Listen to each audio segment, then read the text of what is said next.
Hey folks, and welcome to another episode of 8 News Real Talk. I'm your host, Tannock Blair, and with me as always is my co-host, Julia Broberg. Hello. Thank you for tuning in on Facebook, YouTube, our website, or even WRIC Plus, free to download smart TV app. Probably the best way to watch these shows. Probably. We have a couple of movies here, both new releases, both kind of fit in a thematic genre sort of way. One of them, Julia actually technically reviewed last week. For like 2 minutes. Just a little short. We didn't think we were going to review The Roses, which is why, we just gave you the floor at the beginning of last episode. I did a speed run. To speed run your thoughts. But then I saw it over the weekend and enjoyed it, and I thought, why not review that as well?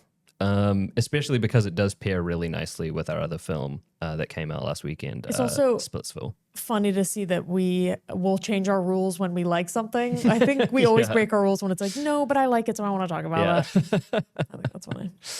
I guess we can just jump right into it then. So we already know Julia, how I feel. we already know how you feel. How do you feel? I feel pretty good about it.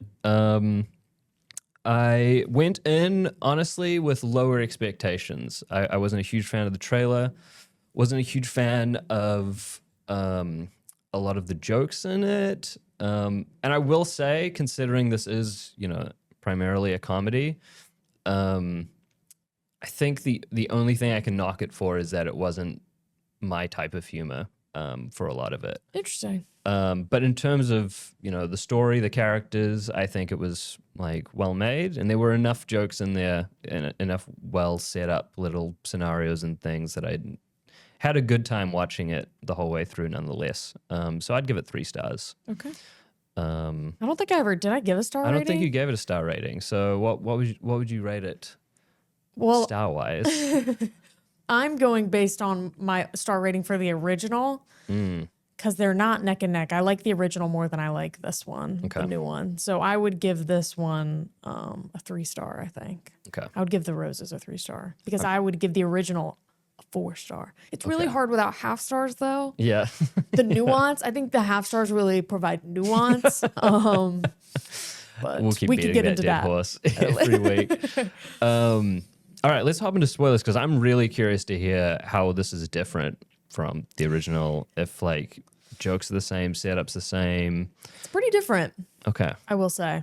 All right. And I've written down why it is because I'm actually prepared today. Okay. And I wrote things down. What's the basic story of The Roses? So this or this version? Yeah, this version is you have Olivia Colman, who is a chef, and she meets Benedict Cumberbatch, who is an architect, while he's kind of at the height of his career and she's kind of still figuring things out. And they have an instant attraction, an instant, very passionate romance. And then you slowly start to realize that Benedict Cumberbatch is no longer a good architect because his building implodes that he makes. Yep. And so then it's kind of flipped. Then Olivia Colman becomes the very successful. Her restaurant gets a really good review. And so she becomes the very famous and very successful one. And then he has to stay home and take care of their kids. And so that builds a lot of resentment in their relationship. And then it turns into a full-on hatred of one another. And so you just see how that kind of plays out with how they attack each other. Hijinks ensues. Hijinks and shenanigans ensue. Yeah. I do want to just add one thing to that, which I don't know how important it is or if it's the same in the original or whatever, but you're so right about how quick, they literally run into each other in a restaurant or something that Olivia Colman's working in. It's very much a flash in the pan sort of romance between them. But then good pun because she's a chef. This guy's just too good. That was unintentional. It always is. But then we flash forward years. They have kids from different ages. At the beginning of the film, they're 5 and 6, or I think they're twins. 7 or 8. Yeah, something like that. Yeah. Oh, well, yeah, same age then.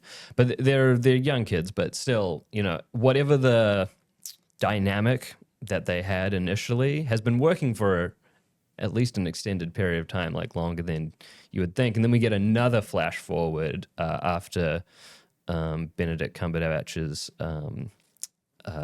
architectural building falls apart. What was supposed to be his, like, you know, his magnum opus. Yes. Yeah. Yeah. So it's strange in that regard because whatever their dynamic was working, but the inciting incident of this film sort of shows the cracks in their relationship as those begin to fracture, explode, break, whatever. And there's kind of two catalysts. His building falling apart is one, but then he has a kind of an existential experience with a whale. That also that's later in the film, but that's later in the film. That also is the final of him being like, I want to get separated. I want to get a divorce. Yeah. I don't want to be with you anymore. After he helped this beached whale get back into the That's water. one of my favorite parts of the movie. Actually, Really? Yeah, I like that quite a bit. Good. We'll talk about how that speaks to you. Yeah. But okay, so what's different here from the original War of the Roses? We can't speak to the book because neither of us have read that. No. But I bring up a copy. I'm like, speak for yourself. I also read the book.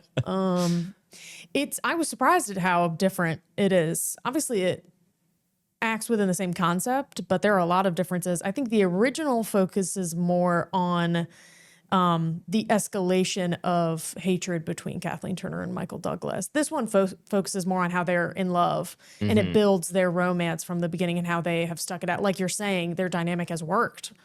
The original builds that resentment, I feel like, early on, and it builds that they are not going to end up, that it's maybe kind of a double-edged sword relationship where they're too similar in their craziness. the escalation of sort of mischief or pranks on each other sort of thing that happens in this one comes really late in the movie, and they speed through it as a montage. Yeah. So you're saying that War of the Roses primarily focused on that, the like steady escalation of one prank after another. These get more and more. Kind of. It still came a little later, but like the actual mischief and pranks and stuff still came a little later, but it builds those building blocks of like these two characters not liking each other earlier on. Pretty much right from the start. And it focuses way less on the kids. This has much more of a focus on how Benedict Cumberbatch has had to stay with the kids, and she doesn't really have a relationship with them. The kids really aren't. The kids are there for like one-off joke in the original, which would not play well today at all. It's like a fat joke. It's not good. All right. And so they only really have the kids for that purpose, it seems like, and then the kids kind of are not a big part of it. Gotcha. And the big catalyst in the original is a health issue that Michael Douglas's character has. He thinks he's having a heart attack. And Kathleen Turner does not come to the hospital. And it turns out he just had like heartburn, like acid reflux or something that created like a tear in his esophagus. And so she was like, you weren't dying. And he was like, yeah, but I thought I was. Yeah, right. And she was like, yeah, and I was relieved. And so it turns into that whole thing. Gotcha. But yeah, so I just kind of liked that it was more, I like how they escalated it more in the first one. Also, they took out, I think it was interesting to have the Danny DeVito character as like a mediator in the first one. That character doesn't exist in this. They kind of just have another thing I didn't really like, just all their friends kind of got annoying. Even though I find Kate McKinnon and Andy Samberg very funny, and I like them both as an idea. And I think they do add a funny thing. There's that great scene with Kate McKinnon where she's like, oh, I'm sure there's some stage 4 thing bubbling in me somewhere. Right. Yeah. And she's like, we go out and explore, but the person I want driving me to the hospital is my stupid, dumb husband, Barry. Right. And I think that is a nice little sentiment. But yeah, so those are, so they're not, the only thing that's really similar is that they're the big battles for the house. The big similarity between the two is that they both have place, maybe like a projected importance on this house. The house means more than just a house, obviously, to both of them. Gotcha. Is he an architect in the original? Nope. He is a businessman. So he didn't build the house, but no, it's just the symbol of the stable household or whatever it represents. I think it's in the original, Kathleen Turner is the one, because she's the stay-at-home mom. She has she is the reason the house is the way that it is in the original. And so she's like, I should get the house. But he's like, yeah, but I paid for it all. Gotcha. And so it's similar in this one. He builds it and she pays for it. And so it's that whole. Got it. But I think the house is representative of the life that they've built together. And so obviously they both want to take credit for it, but they can't both have it. So it's tough. Nice. Yeah.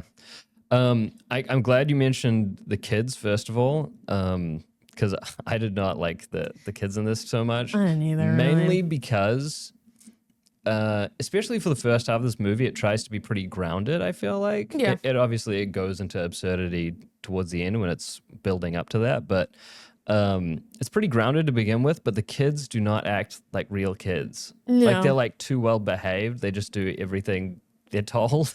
And just like there's never any like so many opportunities to create that as an element of friction that like, you know, kids that are a tough thing to deal with at the best of times if you aren't on the same page together and parenting them. Yeah. Like, but these kids are like saints that just do whoever the parents nearest to them tells them what to do, they will just do it immediately. Saints and athletic prodigies. Yeah. I don't know. That was a missed opportunity, and it didn't create many funny moments. In all honesty, for me, like the jokes about them being great athletes weren't funny. I don't know. Personal preference for the comedy side of things, but I agree with that. Again, there were a lot of things that I think this tried to do comedy-wise, which some hit, some didn't. I thought the dynamic between Olivia Colman and Benedict Cumberbatch was good. I believed Agreed. them as a Agreed. couple, and I Yep. believed there's that great therapy scene where you see their humor come through and why they've been able to hang on this long. I love that scene. I really like that scene. And we know Olivia Colman can do comedy. She's been doing it for forever Yeah. on British TV and things. But really cool to see Cumberbatch hold his own as well. Agreed. Between the two of them, they were both really excellent. And then I also had the same problem you brought up earlier with the side characters being annoying.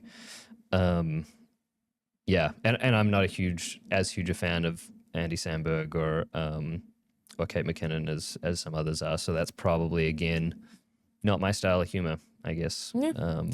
But everything with Cumberbatch and Coleman is what matters, and that's where it shines. So Agreed. And I also think they did a good job of then turning it into this really emotional thing. Because obviously in the original, I think it's more played for laughs, although there is really intense emotion in the first one as well. But this one, I don't know. Some of those moments between them where they're really pouring their hearts out to one another, I was like, this is good. Again, the whale sequence where he's like, I don't want to tell you about this because you're going to make fun of me and you're going to tell me that I'm stupid. And she's like, no, I want to be on this page with you. Yeah. I think this is written by Tony McNamara, who also wrote Poor Things. Okay. Yeah. Interesting. So like, there's some writing chops behind this, I think, for those like more emotional scenes and how like seamlessly they sort of weave in with the comedy. Yeah, some pretty well done sequences like that, I think, as well. Yeah. But yeah, certain things felt like they were trying too hard for comedy, like the very first introduction of the side characters when they go to a gun range. I'm sure you loved it. I can already tell. This is always what happens. He's like, I'm sure you thought it was funny. I think it's trying too hard, and I don't know. It didn't work for me, but I did think it was funny. You're right. I laughed. That was one of the funniest parts to me. Was they're like, and where are our American friends taking us? And then it's to literally a just gun like range. Yeah, a bunch of like shooting. Yeah. I thought that was funny. Okay. You being I'm like, in the minority here. I think my theater loved that too. So I'm sure you're like, I think the masses, and I was just the lone. I was the lone I'm trying man to out. validate you. I'm trying to say you have great comedic taste. I just love where you're always like, I'm sure you liked the stupid humor that they did. And with my more refined palate, did not. And it's always really funny to me. What did you think of the ending? The big climactic sort of showdown where, I mean, first of all, there's that dinner where Olivia Colman makes a bit of a scene at the end by like throwing the cake down at everyone and things. And then we have a fight scene, basically. Yeah. We have a melee. We have a skirmish involving firearms, knives, fruit. Yeah, what did you think? How does that compare to the original? Does the original have a final showdown in a similar sense? Yeah. It is different. They both do. You infer that they do both die at the end in both the endings. All right, I was going to ask about that too. Yeah, sorry. Spoilers for Tannock that hasn't seen the original. Sorry. But they do. They end up on a chandelier because that's a whole other plot point in the original that they both fall from the chandelier and die. Dang. But so it's similar to this one where it's like the only way that it can seemingly come to a conclusion after what they've done to each other is that they both just die. I don't know if I completely agree with that finality and that. Well, it was funny because you get to the end of the movie and you're like, oh, and in my head, I'm thinking, okay, this movie can go one of two ways. Either it can go the route of like they end it, they get divorced and sort of like reach some sort of mutual respect agreement, like something a bit more dramatic would do this, like Marriage Story, where they just recognize that they've drifted apart and whatever their relationship isn't working anymore, or it tries to like really force a Hollywood like love wins, love overcomes no matter, even if you've shot at each other and you're clearly in a toxic codependent relationship that's damaging to each other and everyone. Yeah. And your kids are happy that you're getting a divorce. Yeah, you stay together. And so I was curious to see which way it would go because I think the first half of the movie was played more straight dramedy, and then the second half went more absurd comedy where it felt like you probably could get away with shoehorning a like sort of darkly comedic tongue-in-cheek sort of, but also romantic ending where they get back together. And then the film decides like, no, there's actually a third option where we don't have to pick a side. We just kill him. We just kill him. We can just kill him off. We can just kill him. What did you think when you... I thought that was fine. I guess there's something in there about like the fact that this was a destructive relationship. It was always going to end in tragedy somehow. If they weren't going to kill each other, they were going to end up dead. Metaphorical self-destruction. Yeah. But it was funny because of the way it's done. There's like an element of ambiguity where you don't like see. There's no like epilogue where people go to their funeral or something or anything gets tied up. There are kids that are halfway across the world. They die and it cuts to credits. And so my fiance, when I was watching this with her when we came into the theater, she's like, so I wish there was just an epilogue showing that they survived and like the house was burned down or whatever, but they got back together or whatever. And I was like, no, I'm pretty sure it's definitively telling us they died. They died. Like the way it's shot does leave like an ambiguity, like, oh, maybe they escaped or like somehow that room didn't get blown up with the rest of it or something like that. It was funny. In the first one, they also, like in the original, they kind of know they're going to die. Like they're stuck on the chandelier and they don't know if help's going to come in time. So they're kind of having this moment with each other that's like, if this is it, I want to get this out in the open of how we actually feel about each other. So I think that was also, I liked that more about that ending where they both had come to they were both kind of like resigned to their fate in a way. Yeah. Some part of them was. Yeah. So I kind of liked And this one tries to do that because they both like, but yeah, it feels like they're piecing their relationship back together right at the end instead of I don't know, acknowledging that for whatever reason this couldn't work. I don't know. Interesting. I didn't see it coming, that's for sure. You're like, there's only two options here. Wrong. Secret third option. They die. Well, that's the Roses. That's the Roses. That's all I got. Yeah, that's all I got as well. So yeah, good movie. Funny, entertaining the whole way through. But if you felt like this isn't your cup of tea or this isn't your sense of humor, maybe check out our second film that we're going to be talking about just after this break. But first, comment down below if you like the gun joke, the gun thing joke. All right. Yeah, rally the troops around. Yeah, literally. Against me. Okay. All right, we'll be right back. All right, and we're back talking about Splitsville. Gosh, where to begin with Splitsville? Where to begin with Splitsville? This is a new comedy film from co-writing duo Michael Angelo Covino Nice. and Kyle Marvin. You did great. I'd never heard of them before. I hadn't heard of their prior film, which was The Climb, which also, it got a decent release, I think. Maybe it was a Fox Searchlight or no, maybe it was a Sony. It was one of the smaller like indie studios underneath the big ones that it got a distribution deal, and it was, fairly popular, I think. But I remember hearing about it, but I didn't. But I think this one's going to go a lot bigger. It's got bigger names. It had a lot of buzz from the Cannes Film Festival. I remember that. That's sort of why it was on my radar. And it's getting distribution now from Neon. These guys are really funny. They are. I'm just going to say straight up my thoughts on the film. These guys, they both star in it as well. Yeah, one of them is directing. Covino directs. But yeah, they are really, really strong writers. They've got a really good sense for absurd, also sort of observational, situational comedy. I had a blast with this movie. I think this is the funniest movie of the year. One of the best movies of the year. I think I'm still going to go 4 stars, but I'm at that 4.5.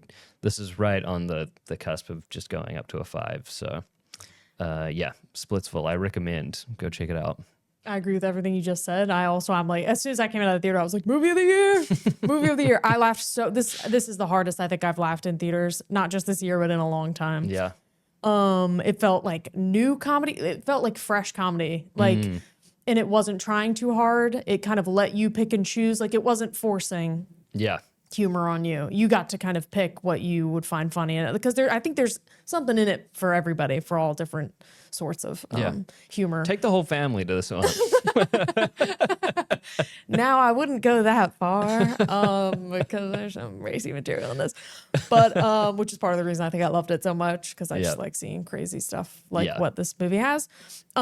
I would go 5 stars because I had I also had an absolute blast, and I was in tears of laughter. Yeah. And it just felt like they maintain what? I'm thinking about the movie. I'm thinking about jokes in the movie, and it made me laugh. I'm sorry. That's a testament. No, that's your review right there. Right. I think it maintained good comedic form while not compromising cinematic integrity. Yeah, like the story and the characters. Yep. Yeah. And how it looked, and I was blown away. I had a great time. 5 star. All right, let's get into spoilers so we can talk about what so we this cannot is about. talk about. There's certain things that I feel like we're not going to be able to discuss with this movie. Because talking about comedy and jokes doesn't translate so much, but also the risky material. And since it'll be so tough, why don't you tell us what it's about? You were so quick to do it. You were already like halfway when I was halfway through speaking. Okay, Splitsville. The movie opens with 2, I wouldn't say newlyweds, but a fresh married couple who've only been together for about a year. And they're on their way to visit some friends at their lake house. And on the way there, the wife tells her husband that she doesn't love him anymore, or she's been unfaithful, and she thinks they should have a divorce.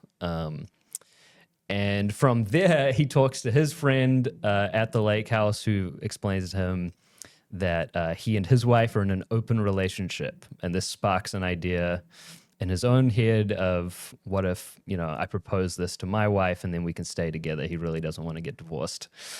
And then there is a whole bunch of drama and shenanigans that come from that, I would say.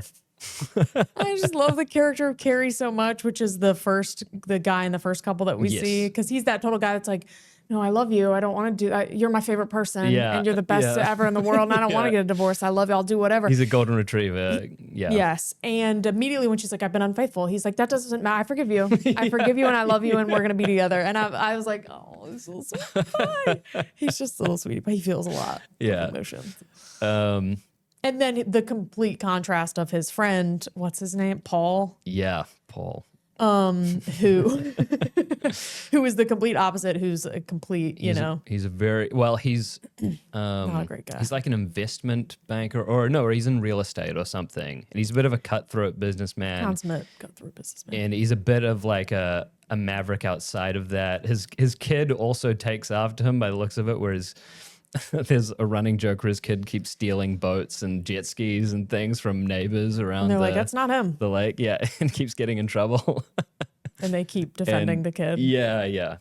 This is one of those kind of comedies where no one is really a good person. No. But I mean, you could maybe make the argument for Carrie being a good person, but he's also just a wet blanket of a human being. Yeah, so. a little bit of a doormat, kind of. Yeah. But it's because you don't have to have any moral investment in anything that's going on that you're able to just enjoy along for the ride. Hilariously absurd the situations that all these characters keep finding themselves in as the movie plays out. Yeah, it's great in that regard. I think it's tough to put a theme or a moral to the story in there. It has a happy ending of all things, but it probably shouldn't for any of these people. It's one of those kind of movies. But yeah, it's just an excellent. It's true, even though it doesn't have that kind of structural integrity to it. Like the story goes all over the place. Yeah. Like we're constant. You never really know where the story is going or what, like from scene to scene. But the characters are still like the structural integrity of the movie. Like they feel real, even though they also are kind of bad people. and absurd. All the absurd things are happening. You still buy into a lot of the situations that they're getting themselves into. Exactly. It felt kind of Neil Simon-esque to me, which I think is maybe part of why I enjoyed it, with all of these, little characters and how they also just how fast and sharp and kind of witty it was, and how they dealt with all of these different personalities, because I think they have a good wide range of personalities and how they interact with each other. And so I kind of enjoyed it on that. There's also just some incredible like side characters who just like pop in for a couple of scenes. Great side characters. The wife who ends up wanting the divorce but ends up agreeing to this open relationship that Kyle Marvin's character suggests. She ends up getting like just tons and tons of exes that he keeps inviting over to their house to hang out. Because he's fine with it. He's not jealous. He's fine. And all of them are so funny. All the like different personalities, and also just the situation of them hanging out at their apartment is really, really funny.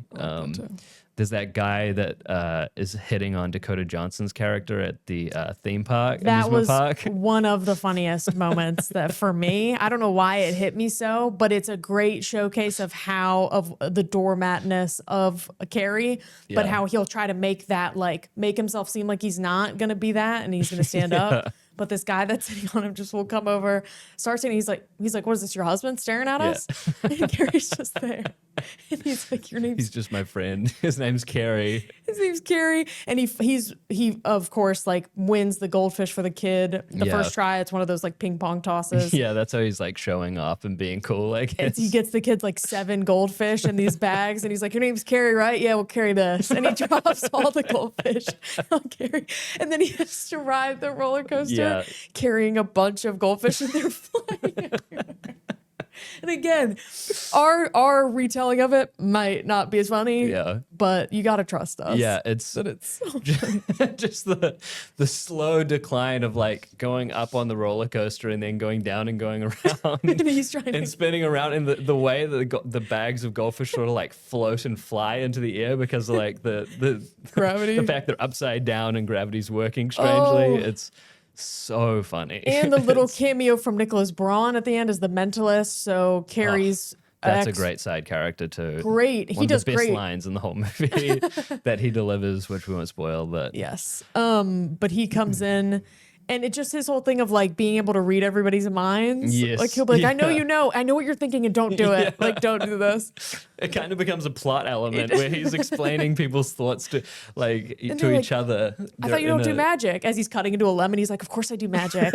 Of course I also do magic. Like he completely compromises on his like moral integrity to do this like stupid.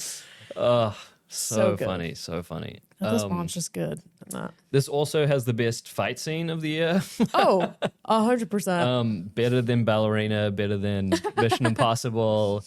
There is like a 15-minute fight scene that happens in the middle of this movie for no reason. And it just keeps on going. There's a really recurring thing about fish in this, which maybe is another metaphor or something. But the kid has a fish tank in his room, and during this fight, they end up smashing the fish tank. So they have to stop the fight to bring the fish into the bath. And they're doing them one at a time in their shirt. So you hear like plop, the fish. And there's one time where he's like, that one stung me. Don't get that one. Leave that one. And that one. Just really good. Yeah. Just really good. Again, not something I was expecting. The fight scene was like well done. It was really well directed, actually. Yeah. Performed. Yeah. And I don't know how much of it was stuntmen, because like a lot of it looked like it was just these two guys you could see their who face. wrote and directed it as well. Like going through glass, going through tables. I will say my one problem with it, they do this, a lot of the bit is about how rich the one couple is and how much money they have. That furniture's falling apart real easily for all his stuff that he was talking about how expensive it is and stuff. Those tables were like falling apart. That's my only qualm with that. But yeah, I think the furniture and the roses held together much better. Agreed. Agreed, and that's what makes it the better film. That's Benedict Cumberbatch's talents as an architect and an interior designer, apparently. Oh, but the furniture kind of falls apart then too. When he rips up Julia Child's stove, that comes apart pretty easily. You need to invest in better furniture if you're going to be having physical altercations in your home. Yeah, which we all are. I mean, if you're not, then what are you doing? What takes it that half star down for you? Like, what's keeping it back from that? Just a hair shy of a masterpiece. I think that's a really good question. I'm curious if I'm evaluating it purely on the comedy, then I really have nothing to say against it. And maybe that's how I should be evaluating it as a comedy film. The fact that it delivers so highly in that regard. I think what maybe just holds me back is I'm curious to see on a rewatch how the structural elements of the screenplay, like the fundamental storytelling, holds up. I don't know. I get where you're coming from. And it worked for me entirely on that first viewing because I really didn't know where things were going. And I love a film that does that. That sort of like keeps you on your toes. And okay, now we're going to the school to talk to the principal. And now all of the ex-boyfriends are all living at the place with them. Like I like those deviations and turns. But I'm curious to see if upon rewatches, if the actual heart of the characters and the story that they undergo works or not. Like, for example, at the end of the film, we do get this happy ending of all the four central characters sort of all becoming friends again. I'm unclear on what they learned that brought them all back together, sort of thing. I know that Carrie learned, I guess, how to be more open or experimental in his relationship. For the right reasons, maybe. Like, he's not just doing it so he can be with, like, it's not just a thing of, like, he will just do this because he wants her and not because it's something that he's actually agreeing to. Right. Like, he's not just trying to be a people pleaser, agreeable. Yeah, yeah. I think his work's the best. Then we have Dakota Johnson and Michael Covino's characters who just discover that open relationships was a bad idea. Yeah. I can't think if they learn anything else besides that. No, or maybe they realize that they have to communicate more with each other because it's revealed that while they were both in open relationship, neither of them ever, well, I mean, Dakota Johnson does eventually, but... Yeah, that's right. Yeah, maybe they just need to learn better communication. And then the last one, what is the name of the Adria Arjona? Is that how you say it? Sure. Sure. I really don't understand what she learns, except that you don't appreciate what you have till it's gone, sort of thing. Yeah. With Carrie. Yeah. I don't think she really learns anything. She could probably do it again, and Carrie would put up with it again, probably. Right. So maybe that's what they learn, is that they're both... and maybe all of that just kind of works because, again, there's no moral framework to this thing. The movie is not evaluating or like trying to tell you as the audience that open relationships are a good or bad thing, or that the actions of these characters are good or bad. Maybe they don't have to learn anything. Yeah. Maybe this movie isn't trying to teach them anything. Yeah. But I'm curious to see if any of that becomes a chore upon rewatch, or if the comedy just sustains all of that and doesn't get old. That's why I'm holding off from a 5. The only 2 movies I've given a 5 this year were Sinners and Materialists. True, you're a little picky. Yeah. Which is good. I think this could be a Materialist level.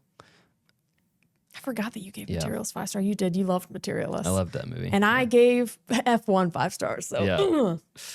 Yeah. But yeah, this is one that could very easily become a 5 for me upon rewatch or over the coming years. Yeah, excellent movie. Fantastic. Had a blast. Go see it immediately. Unless you don't like raunchy humor, then don't. Yeah, that's probably a good warning to put right at the end of us. Spoiler discussion. But I did think about that. It's like, as long as you know what to expect with your raunchy, dark comedy films, and you know that that's your style of humor, you'll like it. If that's not for you, then this will not be a movie for you, probably. But yeah, totally worked for us. So you should have seen us in the theater in tears, belly laughing so loud. Yeah. But it was also... It did make me cry at least once from tears. So of happiness. Yeah. But also, I think a testament, we saw it in a pretty empty theater. I think there were only like 4 other people in there, 4 or 5 other people. And we were all laughing. Like, I think it's hard to get a movie where you're not just laughing because you hear a crowd laugh. You're laughing because that joke has hit you in a certain way and you're laughing. Like, I heard groups of like 2 people laughing at all different things. And that to me is like... Yeah, that a is testament. impressive. Okay. God, I wonder how awesome this would be in a packed theater. Oh my gosh. It would be great. Yeah, really great movie. So go see it. If all of our viewers go see it at the exact same time. Guys, we're having a watch party. Place. All of our viewers show up. It'll be a packed theater. With all of our viewers. Yeah. But yeah, The Roses and Splitsville, both we recommend, especially Splitsville. So... Thank you for watching this episode of 8 News Real Talk. We'll see you all next week.